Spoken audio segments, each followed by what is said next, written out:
वैष्णव लक्षण बहुत सारे हैं, लंबी लंबी लिस्ट बन रही है कथा में। अगर आप प्रथम दिन से ही लिखते जाओ तो इतने सारे लक्षण हैं, ये सब वैष्णवों के गुण होने चाहिए। पर इनका मुकुटमणि गुण क्या होना चाहिए? सबसे पहला गुण वैष्णव के अंदर क्या होना चाहिए? तजोरे मन हरि विमुखन को संग। जो ठाकुर जी से विमुख है ना, वो चाहे अपने कितने भी सगे क्यों ना हो, उनको हृदय में स्थान नहीं देना है। तन से आप बाध्य हैं उनके साथ रहने के लिए, आप त्याग नहीं कर सकते उनका। पर हम मानव नाटक करना बहुत अच्छा जानते हैं, अच्छे से रहो, खूब प्रेम दिखाओ। कई बार हम इतने स्वार्थी जीव हैं, अपने स्वार्थ के लिए हम प्रेम का नाटक कर देते हैं।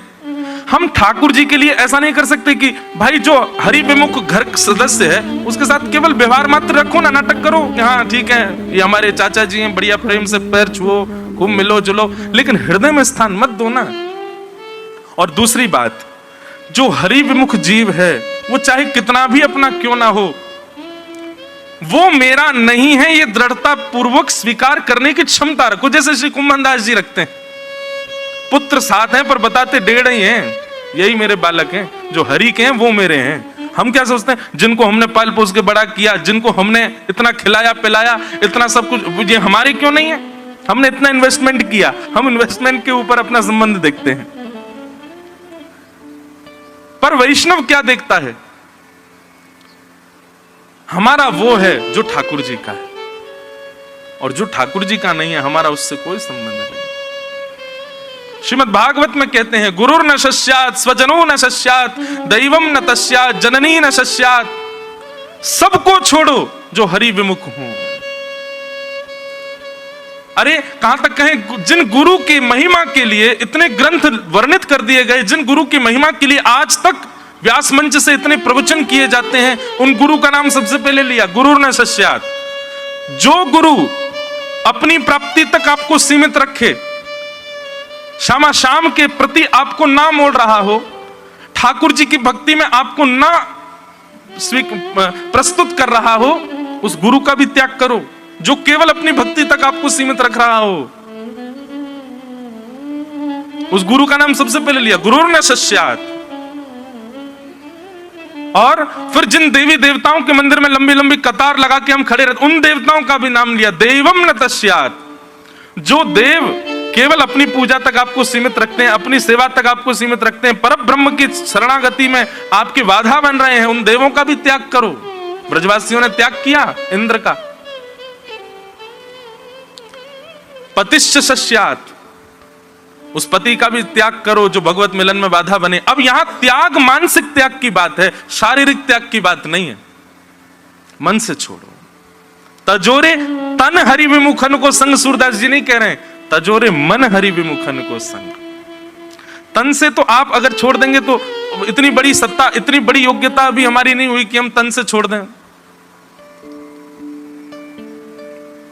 करमेती बाई जी के प्रसंग में एक भाव पढ़ने पर आया कि जब वे वृंदावन चली आई सब छोड़ छाड़ करके, तो उनके पिताजी आए और पिताजी ने आकर के बाई जी से कहा कि तुमने एक बार भी हमारी इज्जत का ध्यान नहीं रखा, सब छोड़ छाड़ करके तुम चली आई वृंदावन। लोगों ने मेरी नाक का तो सवाल रखती, मेरी नाक की तो थोड़ी मर्यादा रखती, ये तो देखती कि मेरे पिता की नाक ना कटे। करमेती बाई का उत्तर तो थोड़ा कड़वा है लेकिन बहुत सुंदर है। वो कहती हैं, पिताजी नाक उसकी कटती है जिसकी होती है, और नाक उसी की होती है जो श्री कृष्ण के होते हैं। आप संसार को अपना माने बैठे हैं, आपकी तो नाक ही नहीं है तो कटेगी क्या? हाँ, इस संसार में आकर के और ठाकुर जी को नहीं पा पाए, इस संसार प्रपंच में रह करके भी भगवत भक्ति भाव चित्त में धारण नहीं कर पाए, तो समझेंगे पिताजी हमारी नाक कट गई। लेकिन संसार में आकर के भी, इतने विषयों के बीच में रह करके भी हमने ठाकुर जी को नहीं भूला, तो समझो हमारी नाक अभी भी सलामत है, वो भी कटी नहीं है।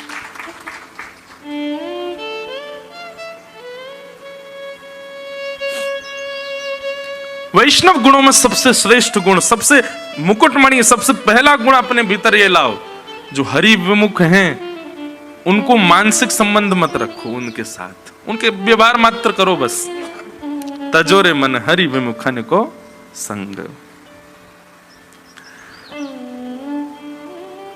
तो व्यवहार प्रपंच इसको कहते हैं।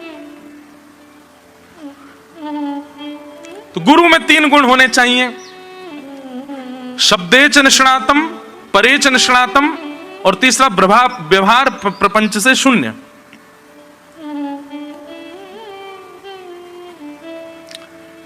इसके अलावा शिष्यों में 5 गुण होने चाहिए, गुरु में 3 गुण हो और शिष्य में 5 लक्षण हो।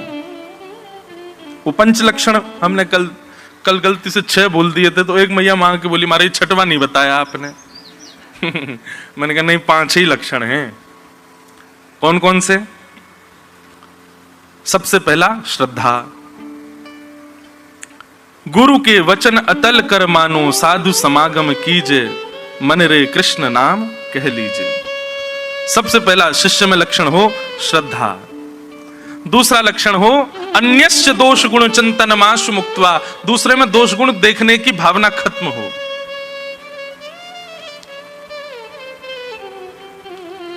तीसरा एकाग्र भाव से सत्संग और भजन में बैठ करके उसका चिंतन करना, भाव से श्रवण करना, उसी को प्राणायाम कहते हैं। तो श्रद्धा होना, अन्यों में दोष गुण का चिंतन ना करना, एकाग्र भाव से कथा सत्संग आदि श्रवण करना, और चौथा गुण बताया था मौन रहना, ज्यादा से ज्यादा मौन रहो, जब कहो तब हरि चर्चा ही कहो, उसके अतिरिक्त भावों में जितना हो सके मौन रहो। और 5वां लक्षण सत्य का आचरण करो, सत्य बोलो। सत्य का स्वरूप होता है। अच्छा एक बात कहें बंधुओं, जिस व्यक्ति के सन्मुख आप असत्य बोलने में घबरा जाते हो, जिस व्यक्ति के सामने असत्य बोलने में आपकी जीभ लड़खड़ा जाती हो, समझ जाना कि वो व्यक्ति सामान्य नहीं है। और जिसके सामने असत्य बोलने में कंचित भी संकोच नहीं होता, बड़े सुंदर ढंग से आप असत्य बोल देते हो और बड़ा बनाव धनाव करके, मतलब बहुत अच्छे से, ऐसा कि सत्य सा ही प्रतीत हो, और उसके सामने आप असत्य संभाषण कर देते हो, आप में तो दोष है ही। जिसके सामने आप बोल पाए वह भी कहीं ना कहीं भजन मार्ग से विमुख है, इसीलिए उसके सामने असत्य प्रकट हो गया। लेकिन जिसके सामने असत्य बोलने में शब्द लड़खड़ा रहे हो, मन में घबराहट हो रही हो, जीभ सोच रही हो कैसे बोलूं कैसे बोलूं, समझ जाना आप तो खैर भजन मार्ग से विमुख हुई, लेकिन सामने वाला जो है ना, ये भजनानंदी है, इसीलिए इसके सामने असत्य प्रकट नहीं हो रहा है। ठाकुर जी के सन्मुख चले जाओ, आप असत्य नहीं बोल पाओगे। दुनिया के सामने असत्य संभाषण हो जाए, श्री राधा वल्लभ जी के मंदिर में खड़े होकर राधा वल्लभ जी को देखते हुए आप असत्य नहीं बोल सकते। वहां दुनिया के लोग कान पकड़ते दिखते हैं, क्योंकि सब सत्य ही बोलते हैं।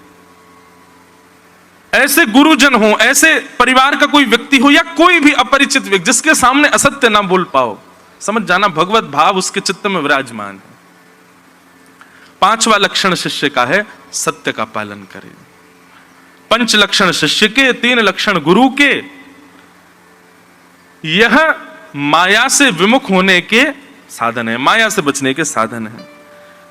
और फिर अंतिम भाव क्या बताया था कल, बड़ा सुंदर यह भाव लगा था, इति भागवतान धर्मान शिक्षण भक्त्या तदुत्थया, नारायण परो माया मंजस्तरति दुस्तराम। निमि ने प्रश्न किया कि हम माया से अब बच चुके हैं, माया हमको नहीं छेड़ेगी, माया हमको नहीं सताएगी, इसका क्या प्रमाण है? माया से बचे हुए जीव का प्रमाण बताइए। तब प्रमाण बताते हुए कहते हैं कि जो जीव अपनी काया से, अपने वचन से, अपने मन से, अपने देह से किसी भी रूप में करने वाली हर गति को, हर स्थिति को ठाकुर जी को अर्पित कर देता है, और ठाकुर जी की कृपा से ही सब कुछ हो रहा है, ऐसा विश्वास करके जो जीता है, वो व्यक्ति माया से परे है। जिसके चित्त में यह भाव विद्यमान है कि जो कुछ भी हो रहा है सब ठाकुर जी कर रहे हैं, मेरा कोई बल नहीं है, नवलम ममई तत्। श्री प्रहलाद जी महाराज, प्रहलाद जी कहते हैं, दंता गजानाम कुलिशाग्र निष्ठुर शीर्णा यतेते नवलम ममई तत् महाविपत्ताप विनाशनोयम जनार्दनानुस्मरणानुभाव। ये मेरा बल नहीं है कि मैं इतने बड़े बड़े प्रकल्पों के द्वारा मारा जाना चाहता हूं, लेकिन फिर भी नहीं मर रहा हूं। तो बोले फिर तुम बच कैसे रहे हो? बोले महाविपत्ताप विनाशनोयम जनार्दनानुस्मरणानुभाव। पहाड़ों पे गाड़ी चला रहे थे, अचानक से आगे से गाड़ी आ गई और उस गाड़ी को देख करके आपने ऐसे टर्न लेकर के और बिल्कुल खाई से छुप करके आ गए। 10 लोगों को जब तक बता नहीं देंगे ना कि मैं ऐसे बच के आया, मैंने ऐसे गाड़ी चलाई, तब तक चैन थोड़ी पड़ता है। बद्रीनाथ गए थे, ऐसा मोड़ आया, ऐसा मोड़ आया, बस ऐसा लगा था यमराज जी सामने ही खड़े हैं। और महाराज जी मैंने उसी समय यूं मोड़ करके और गाड़ी ऐसे चलाई, मेरी जगह कोई और होता तो गिर जाते। और संग वालों का, तू बता बता बता। संग वाले सही कह रहा है, इसलिए उस समय नहीं मोड़ी होती तो हम सब यमलोक में होते। अपना बल बताते हम, अपना बल मानते हम, अपना बल स्वीकार करते हम। ठाकुर जी उस समय बहुत जोर से हंसते हैं, बहुत बढ़िया। दारी के तेने तो स्टेरिंग मोड़ी खूब, लेकिन मैं वाक कटकुले को और छोटा कर दो फिर कहां जाता हो। लेकिन वैष्णव का स्वभाव ऐसा नहीं होता है। वो श्रेष्ठ से श्रेष्ठ क्रिया करने के बाद भी यही कहेगा, नवलम ममई तत्। ये मेरा बल नहीं है, मेरी योग्यता ही नहीं है, मैं तो लायक ही नहीं था इसका जो ठाकुर जी ने कर दिया। मुझे वृंदावन बुलाया, ये कर्म नहीं तो क्या है। मैं इस योग्य थोड़ी था कि नाथ में वृंदावन आऊं, ये तो आपने मेरे ऊपर कृपा कर दी। ये तो किशोरी जी आपने दया कर दी जो मुझे वृंदावन बोला। मैं तो इस लायक हूं ही नहीं, मैं तो महाअधम हूं। लेकिन ये बात बोलने वाले हजारों होते हैं, पर वही बात स्वीकार कौन करे? हम स्वयं को अधम तो बहुत बोलते हैं, कौन कुटिल खल कामी मौसम। ठाकुर जी के आगे जाके हर व्यक्ति ये बात बोलता है, नाथ आपको सब पता है मैं कैसा हूं, आपको सब पता है मैंने क्या क्या क्रियाकलाप कर रखे हैं अपने जीवन में। मैं क्रोधी हूं, मैं कामी हूं, मैं लोभी हूं। मैं आपको पता है कि मैंने पड़ोसी के साथ अच्छा नहीं किया, मैंने अपने चाचा ताऊ के बच्चों के साथ उचित नहीं किया, मैंने अपनी पत्नी को कल गलत बात पर डांटा, आपको सब पता है नाथ। लेकिन वही बात कोई बाहर आकर के कह दे, तुमने कल अपनी पत्नी पर गलत गुस्सा किया, तो फिर चढ़ जाएंगे उस पर। तू कैसे कह सकता है इस बात को? तू कौन होता बोलने वाला? ये स्वीकारीकरण ठाकुर जी के आगे क्यों होता है? सब जगह हो ना, वैष्णव का स्वभाव वो सब जगह स्वीकार करेगा। हाँ मैं हूं ऐसा। अगर वैष्णव का ऐसा सम स्वभाव हो जाए, वो हर स्थिति को भगवत कृपा मान करके रहने लगे, सब ठाकुर जी के अनुग्रह से हो रहा है, जो भी कुछ हो रहा है सब लाल जी कृपा कर रहे हैं, इस प्रकार की भावना से जब व्यक्ति रहने लगे तो समझ जाओ अब माया से ये परे हो चुका। अब माया इसको नहीं सताएगी। पर अभी भी अपनी सत्ता मानता है, अभी भी अपना बल मानता है, अभी भी अपनी योग्यता समझता है, तो इसका मतलब अभी माया में ही पड़ा हुआ है, माया प्रपंच में फंसा है।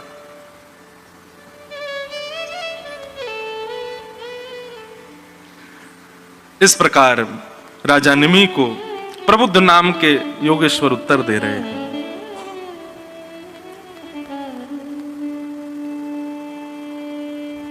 कृपा की न होती जो आदत तुम्हारी, तो सुनी ही रहती अदालत तुम्हारी। कृपा की न होती जो आदत तुम्हारी,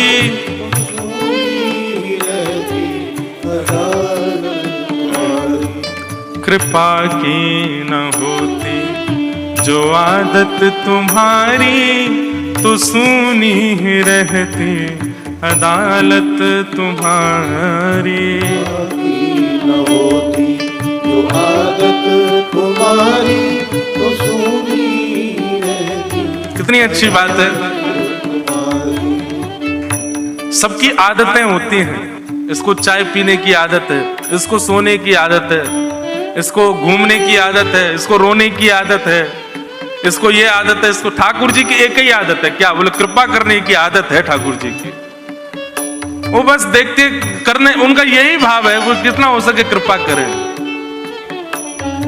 जो दीनों के दिल में जगह तुम न पाते, जो दीनों के दिल में जगह तुम न पाते, जो दीनों के दिल में जगह तुम न पाते, जो दीनों के दिल में जगह तुम न पाते, तो किस दिल में होती हिफाजत तुम्हारी, तो किस दिल में होती हिफाजत तुम्हारी। हे कृपा की न होती जो आदत तुम्हारी, तो सुनी ही रहती अदालत तुम्हारी। न होती जो आदत तुम्हारी, तो सुनी रहती अदालत तुम्हारी। हे तो सुनी ही रहती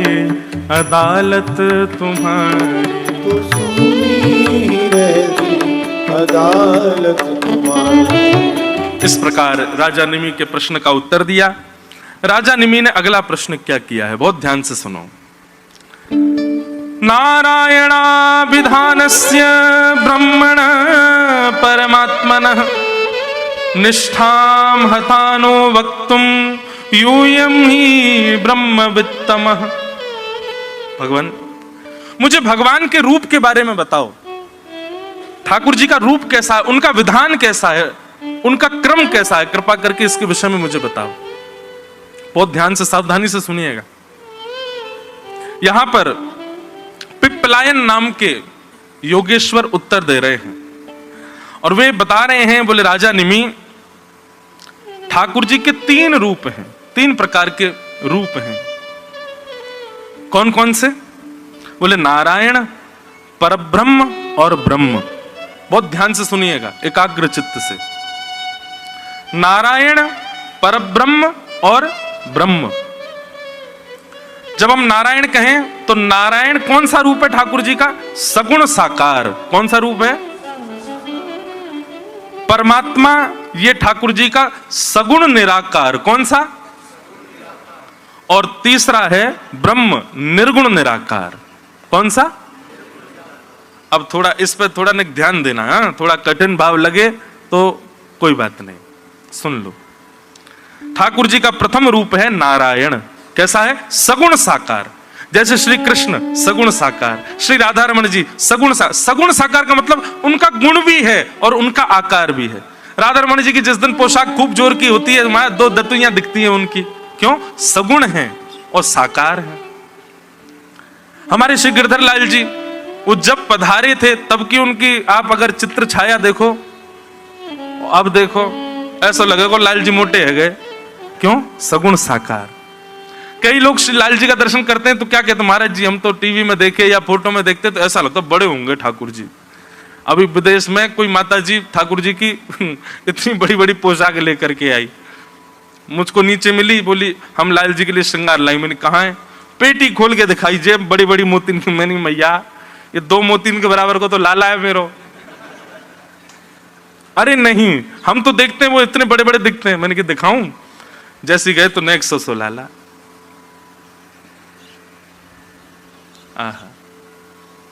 तो सगुण साकार का मतलब क्या है? उनके गुण का भी दर्शन होता है और उनके आकार का भी दर्शन होता है। ठाकुर जी की आकृति भी अनुभव में आती है। सगुण साकार, ये सगुण साकार ब्रह्म। श्री राधा वल्लभ लाल जी महाराज सगुण साकार, बिहारी जी सगुण साकार, बद्रीनाथ भगवान सगुण साकार, श्री द्वारिकाधीश सगुण साकार। इनमें गुण भी दिखेगा और आकार भी दिख रहा है। तो ये कौन सा ये ठाकुर जी का नारायण स्वरूप है, सगुण साकार। ठाकुर जी का दूसरा स्वरूप कौन सा है? बोले सगुण निराकार। मतलब आकार नहीं है पर गुण है। अच्छा बताओ, ठाकुर जी का सगुण निराकार रूप कौन सा है? बताओ। सगुण साकार रूप तो हमने अभी गिना दिए। सगुण निराकार रूप कौन सा है? जिसकी आकृति नहीं है लेकिन गुण पूरे पूरे हैं। बताओ। हाँ? कौन? शालिग्राम भगवान, बात तो वैसे सही है वो भी, लेकिन हम कह रहे हैं सगुण निराकार। शालिग्राम भगवान का आकार भी तो है ना, एक आकृति तो है। हमारो लाला तो गुलाब जामुन समझ के खा जाए हैं, बेचारे नंद बाबा अपने शालिग्राम जी की सेवा करके ऊपर टांड पे धर के जाए, लाला को हाथ नहीं पहुंच जाए। तो कहीं ना कहीं गुलाब जामुन जैसी आकृति तो है, आकार तो है, लेकिन ये कैसे ठाकुर जी हैं? बोले सगुण निराकार, इनका आकार नहीं है, सगुण निराकार हैं हमारी भागवत जी। कैसे हैं? आकार नहीं है, शब्द है, लेकिन पूरे पूरे गुण हैं। बरहा पीडम नटवर वपुः कर्णयो कर्णकारं बिभ्रदवासः कनक कपिसं वैजयन्तीं चमालां रन्ध्रान् वेणो अधर सुधया पूरयन् गोप वृन्दै वृन्दारण्यं स्वपदरमणं प्राविशद गीत कीर्ति। बताओ, आकार प्रकट हुआ नहीं, लेकिन निराकार होते हुए भी शब्द से आकार प्रकट हो सकता है, आकृति प्रकट हो सकती है।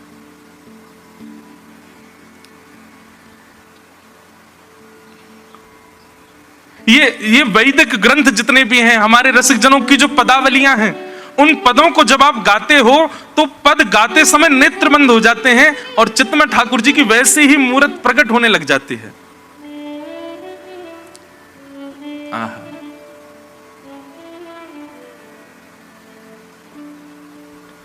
केसर तिलकम कृष्ण वरणम, केसर तिलकम कृष्ण वरणम, केसर तिलकम कृष्ण वरणम, केसर कृष्ण वरणम, राधारमणम हरे हरे राधारमणम हरे हरे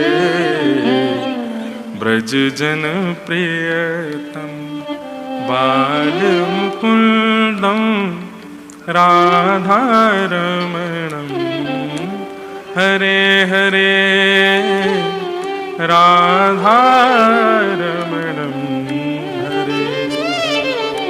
अब हमने गाया, अब ये कैसे हैं? बोले सगुण निराकार, ये भगवत वाणी है।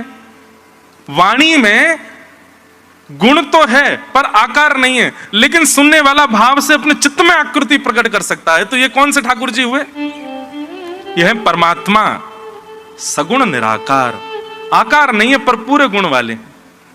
सूरदास जी से किसी ने कहा, बोले आप कैसे ठाकुर जी के दर्शन करना चाह रहे हैं?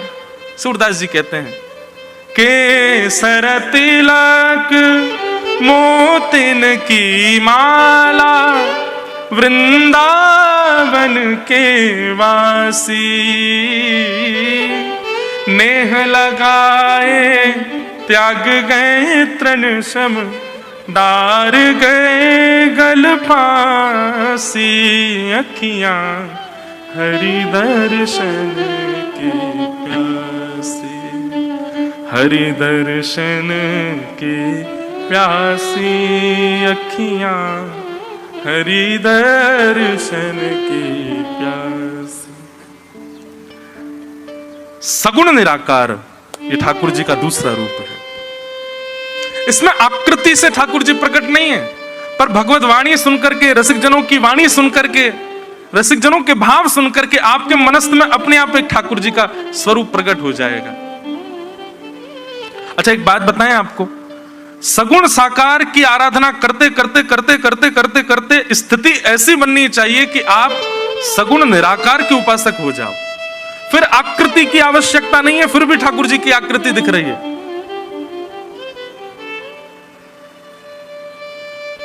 ताज बेगम, मंदिर में प्रवेश करना निषेध था उनके लिए। क्या करती? अंदर से जो दर्शन करके आता उसी से पूछ लेती, आज ठाकुर जी कैसे लग रहे हैं? आज ठाकुर जी ने नीली पोशाक पहनी है, मोतिन की माला पहनी है, ऐसा सिरपेच धारण किया है, उस पर मोर पंख लहरा रहा है, कानों में ऐसे कुंड। अब जितनी देर वो दर्शनार्थी बता रहा है, ताज बेगम नेत्र बंद करके दर्शन कर रही है ठाकुर जी का। आहा, ऐसी आकृति। दूसरे दिन पूछा, आज लाल पोशाक है, स्वर्ण का श्रृंगार है, ठाकुर जी ने मुकुट पहना है, ऐसा श्रृंगार। तीसरे दिन और पूछती। धीरे धीरे ताज बेगम की स्थिति ऐसी हो गई कि अब ताज बेगम किसी से पूछती नहीं है।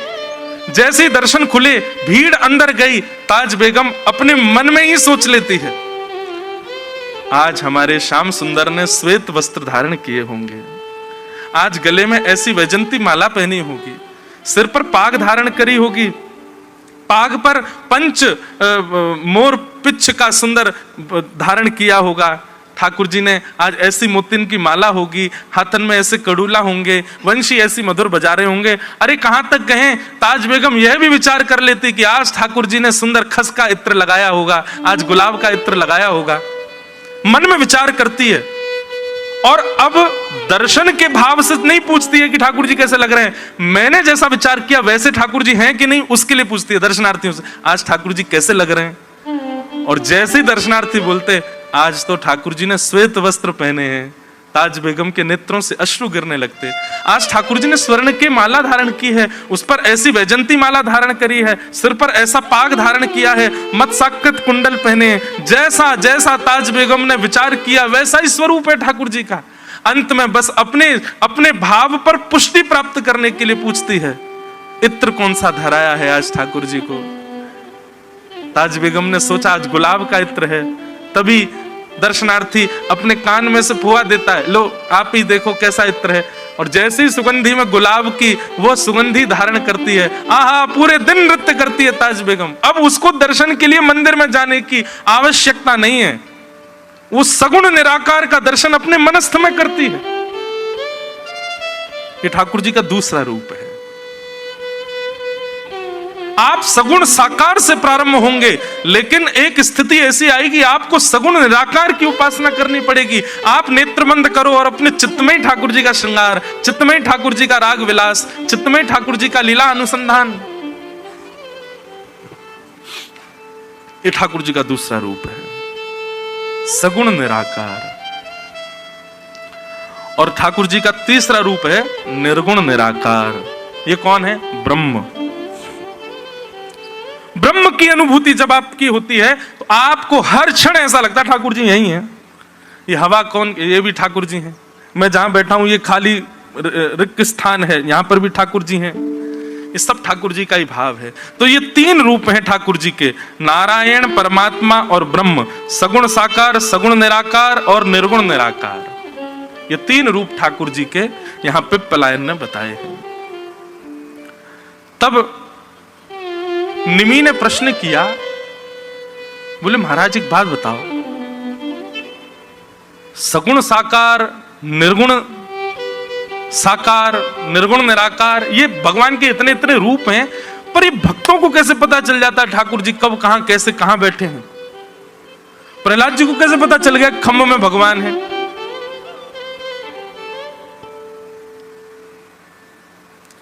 एकनाथ जी को कैसे पता चलेगा कि मैं जल धारण कराऊंगा तो जो गधा प्यासा है उसके मुख में पानी जाते ही वो महादेव स्वीकार कर लेंगे, महादेव वहीं प्रकट हो गए? ये इन भक्तों को कैसे पता चल जाता है कि ठाकुर जी कब कहां किस रूप में कैसे विराजमान है? भक्तों को ठाकुर जी की अनुभूति कैसे हो जाती है? ठाकुर जी के तो बड़े बड़े कठिन रूप हैं। इन रूपों का अनुसंधान, इन रूपों का स्मरण कैसे किया जा सकता है? कृपा कर उसकी विधि बताओ। तब यहां पर पिप्पलायन बहुत अच्छी बात कहते हैं।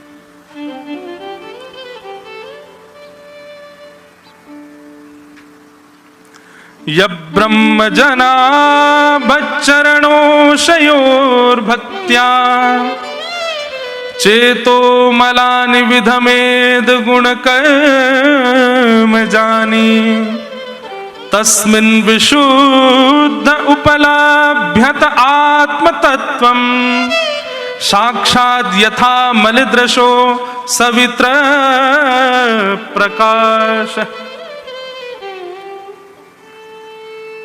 बोले निरंतर ठाकुर जी का गुण सुनने के बाद, वैष्णव संग करने के बाद, निरंतर उनकी स्मृति करने के बाद में भक्तों के अंदर प्रेम लक्षणा भक्ति प्रकट हो जाती है। अब तो बहुत अच्छा भाव है इसका।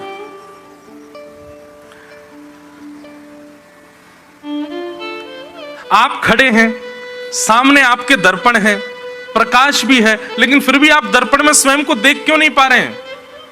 बोले क्योंकि दर्पण के ऊपर मिट्टी लगी हुई है, दर्पण जो है वो गंदा है। तो क्या करें? बोले दर्पण को साफ कर दो तो प्रकाश होगा, आप सामने खड़े हो फिर भी अपने आप को दर्पण में देख पाओगे। बोले ठाकुर जी को न देख पाने का कारण क्या है? कि हमारा चित्त जो है वो मलिन है, चित्त में जो है मिट्टी लगी है, संसार के माया के भिन्न भिन्न प्रकार के भावों से चित्त का जो दर्पण है वो बहुत भर चुका है। अब उसमें पारदर्शिता नहीं है, हम देख नहीं पा रहे हैं ठाकुर जी को। निमि ने प्रश्न किया तो फिर ये कैसे होगा? चित्त पवित्र कैसे होगा? वो दर्पण स्वच्छ कैसे होगा जिसमें ठाकुर जी दिख जाएं? इतना सुंदर उत्तर देते हैं पिप्पलायन। पिप्पलायन कहते हैं जब भक्त के हृदय में प्रेम लक्षणा भक्ति प्रकट होती है, प्रेमा भक्ति का प्रादुर्भाव होता है, तो प्रेम लक्षणा भक्ति विरह के साथ प्रकट होती है और विरह अग्नि के समान होती है। जब विरह की अग्नि चित्त में प्रज्वलित होती है, उस अग्नि से वो दर्पण पर लगी हुई गंदगी जो है वो धीरे धीरे स्वच्छ होती चली जाती है। और जैसे ही वो स्वच्छ होती है, ठाकुर जी का रूप कहां कब किस भाव में है वो भक्त को दिख जाता है। समझ में आई बात? सीधी बात, ज्यादा घुमाव ना करें। प्रेम लक्षणा भक्ति चित्त में आएगी तो भगवत दर्शन उपलब्ध हो जाएगा। फिर आपको पीछे के सघन कुंज में भी ऐसा अनुभव होने लग जाएगा कि ठाकुर जी तो वो बैठे, अरे निश्चित ही श्याम सुंदर वहां गैया चरा रहे होंगे, ऊपर वंशी बजा रहे होंगे, ऐसी भावना चित्त में प्रकट होने लग जाएगी। लेकिन एक बात याद रखिएगा बंधुओं, प्रेमा भक्ति जो होती है, प्रेम लक्षणा भक्ति जो होती है, वो जब तक चित्त में विरह नहीं होगा तब तक प्रेम लक्षणा भक्ति प्रकट नहीं हो सकती। विरह आतुर भाव से ही प्रेम लक्षणा भक्ति प्रकट होती है। और यदि किसी ने अपने जीवन में विरह का अनुभव नहीं किया होगा, क्षमा करें, वो अपने आप को ठाकुर जी को प्रेमी ना कहे, अपने आप को केवल भक्त कहे। विरह प्रादुर्भाव चित्त में होगा तभी प्रेम प्रकट हो सकता है ठाकुर जी के प्रति। जिसके नेत्र कभी ठाकुर जी की स्मृति में सजल ना हुए हों, वो अपने आप को प्रेमी ना कहे, भक्त कहे केवल। मीराबाई कहती हैं, मीराबाई को जब ठाकुर जी की बहुत याद आती ना, तो श्री मीराबाई पत्र लिखती ठाकुर जी को, पतिया मैं कैसे लिखूं, लिखी ही न जाए, पतिया मैं कैसे लिखूं, लिखी ही न जाए। क्यों नहीं लिखी जा रही है? तब मीराबाई कहती हैं, कलम धरत मेरो कर कांपत है, कलम धरत मेरो कर कांपत, कलम धरत मेरो कर कांपत है, कलम धरत मेरो कर कांपत है। और कांपते हुए कर से यदि मैं पत्र लिख भी दूं तो भी वो पत्र ऐसा लिखा जाता है कि कुछ समझ ही नहीं आता। क्यों? इतने आंसू गिरते हैं, इतने आंसू गिरते हैं कि आंसुओं के जल से वो सारा पत्र पे लेखनी जो है वो सब मिल जाती है, धुल जाती है। कलम धरत मेरो कर कांपत है, कलम धरत मेरो कर कांपत है। नैन रहे हैं बहाए, नैन रहे हैं बहाए, पत्तियां मैं कैसे लिखूं, लिखी ही न जाए, पत्तियां मैं कैसे लिखूं, लिखी न जाए। ऐसी स्थिति हमारी कभी हुई? हम व्यक्ति विशेष को कुछ कहने में, व्यक्ति विशेष को कुछ व्यक्त करने में ऐसे हो सकते हैं, पर ठाकुर जी के सन्मुख को भी ऐसी स्थिति हुई? पत्र लिखा जा रहा हो ठाकुर जी के लिए और आपकी स्थिति ऐसी कि एक एक शब्द लिख रहे हैं और नेत्रों से अश्रु गिर रहे हों। बंधुओं, एक बात सुनिएगा, विरह और रुदन जब संसार के प्रति होता है ना, तो चित्त में विकार उत्पन्न होते हैं, चित्त में विषाद उत्पन्न होता है, चित्त में एक विचित्र सी घबराहट होती है। लेकिन वही नीर, वही विरह जब ठाकुर जी के लिए प्रकट होता है ना, चित्त उतना ही पवित्र होता चला जाता है।